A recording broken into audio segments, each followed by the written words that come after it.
My name is James Barnor, B-A-R-N-O-R. I come from Jamestown.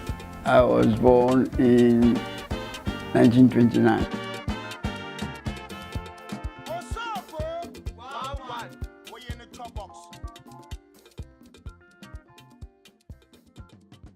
During the independence, I happened to work as an agent for an overseas, a photographer for overseas agents.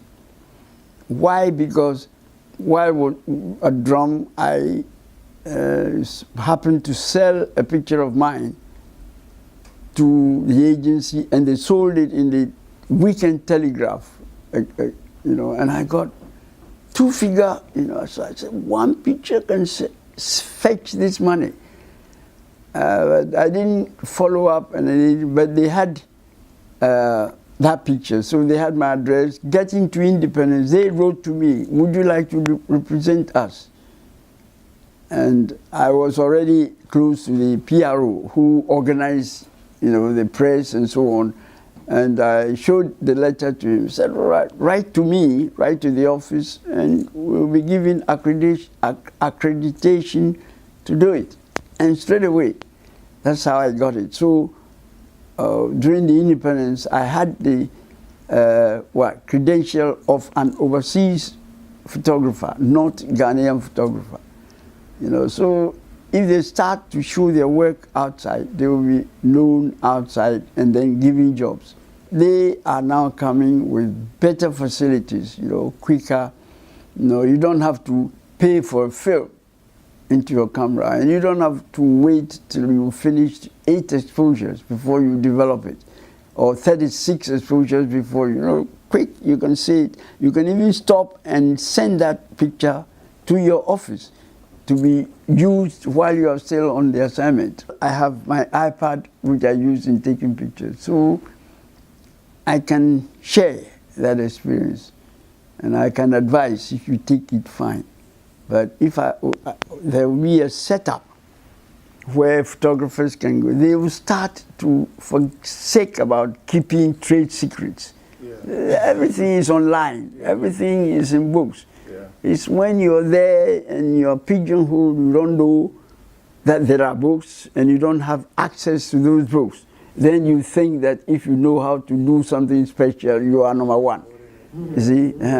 But if you go to school, if you go to school and you go through research and you do practical assignments, because photography touches every field, even if you are in medicine, whatever, psychology, everything, you need illustrations. If you're thinking visually, once you're reading, you're thinking of how can this be recorded. Yes.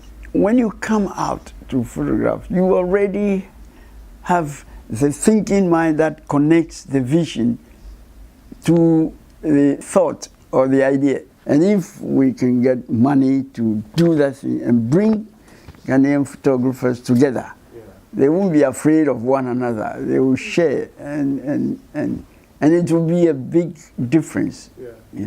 When the world press came, as a photographer, you are working with them, not just sitting back and watching, but you are working and you are seeing cameras that you've never seen before. You've seen how people go. The time I took this picture, there's a picture of Andrew Young. I remember the time I was photographing, you see that big place at the Black Star Square.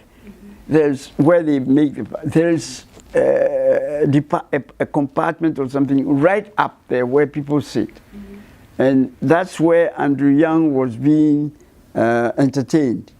And I took him out, or he came out to walk somewhere, and I followed him and took a shot of him. While I was shooting, somebody came and, have you heard that the students are demonstrating in the country, in the streets of Accra? Have you heard that, one of the journalists, they came and asked him, and I think perhaps he said, they have the right to do what they want to do. He didn't say, no, you shouldn't do, but they have the right to do what they want to do. Against a champion. That time, Acheampong was on. That demonstration was what caused Acheampong's downfall. Wow. Now, as soon as he was asked that question and the answer he gave, they left covering the on-the-spot assignment straight to the post office and cable, and they wired this. So while we were there, it was all over the world. You know, there's your Ghanaian reporter of the, where do you get the chance? And that time I was working for the American Embassy. I was the US, as you know, but this is, you know, world class. We don't come anywhere because we don't have the papers even to compete. You know, 2 or 3 papers, and it's I was there when I took, I'll show it to you. I took the picture of, and then I took another one of him, Andrew Young, visiting Acheampong in the castle. You know, I followed him. He came for 8 hours, you know, touched down in the morning, I think 6 o'clock or something like that.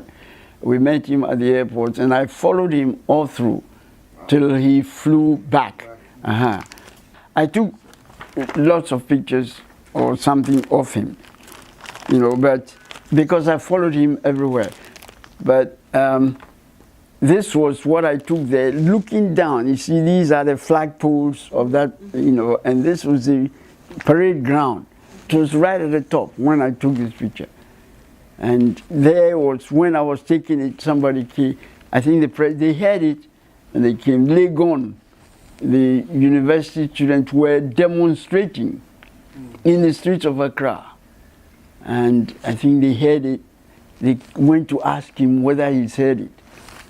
And straight away, they left covering the thing and went and posted, you know, dispatched the pictures and the information straight away. As for, I have 2 other stories, but there are many. We'll leave that for another time.